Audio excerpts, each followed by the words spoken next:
जब अमेरिका और Europe tariff war में फंसे हों, उसी समय इंडिया और ईयू एक ऐसा ट्रेड डील फाइनल कर रहे हैं जिसे कहा जा रहा है mother of all deals. India EU free trade agreement करीब 20 साल से अटका था, लेकिन अब दावोस हफ्ते में ईयू की प्रेसिडेंट अर्सुला वॉन डर लेयन ने कहा, हम एक हिस्टोरिक ट्रेड डील के बिल्कुल कगार पर हैं। कुछ इसे मदर ऑफ ऑल डील्स कहते हैं। ये डील मिलकर करीब 2 अरब लोगों का मार्केट और लगभग 1/4 ग्लोबल जीडीपी कवर करेगी।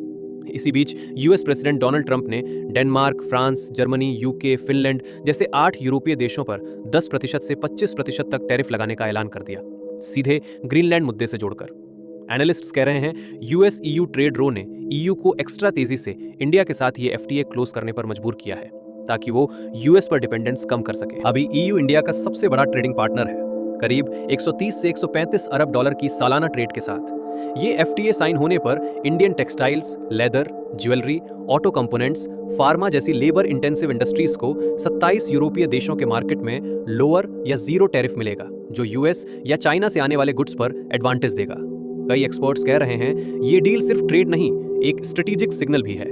इंडिया एग्रीकल्चर जैसे कोर इंटरेस्ट से कॉम्प्रोमाइज किए बिना ईयू से डीप पार्टनरशिप कर रहा है, और ये मैसेज है ट्रंप की अमेरिका फर्स्ट पॉलिसी को कि इंडिया एक साथ यूएस पर निर्भर नहीं रहने वाला, वो ईयू और बाकी पावर ब्लॉक्स के साथ भी हेज करे। कमेंट में बताओ, और वर्ल्ड अफेयर्स के ऐसे क्विक एक्सप्लेनर्स के लिए फॉलो जरूर करो। जब अमेरिका और यूरोप टैरिफ वॉर में फंसे हों, उसी समय इंडिया और ईयू एक ऐसा ट्रेड डील फाइनल कर रहे हैं जिसे कहा जा रहा है mother of all deals. India EU free trade agreement करीब 20 साल से अटका था, लेकिन अब दावोस हफ्ते में ईयू की प्रेसिडेंट अर्सुला वॉन डर लेयन ने कहा, हम एक हिस्टोरिक ट्रेड डील के बिल्कुल कगार पर हैं। कुछ इसे मदर ऑफ ऑल डील्स कहते हैं। ये डील मिलकर करीब 2 अरब लोगों का मार्केट और लगभग 1/4 ग्लोबल जीडीपी कवर करेगी।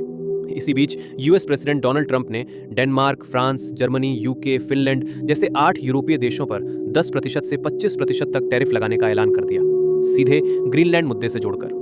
एनालिस्ट्स कह रहे हैं यूएस ईयू ट्रेड रो ने ईयू को एक्स्ट्रा तेजी से इंडिया के साथ ये एफटीए क्लोज करने पर मजबूर किया है, ताकि वो यूएस पर डिपेंडेंस कम कर सके। अभी ईयू इंडिया का सबसे बड़ा ट्रेडिंग पार्टनर है, करीब 130 से 135 अरब डॉलर की सालाना ट्रेड के साथ। ये एफटीए साइन होने पर Indian textiles, leather, jewellery, auto components, pharma जैसी लेबर इंटेंसिव इंडस्ट्रीज को 27 यूरोपीय देशों के मार्केट में लोअर या जीरो टैरिफ मिलेगा, जो यूएस या चाइना से आने वाले गुड्स पर एडवांटेज देगा।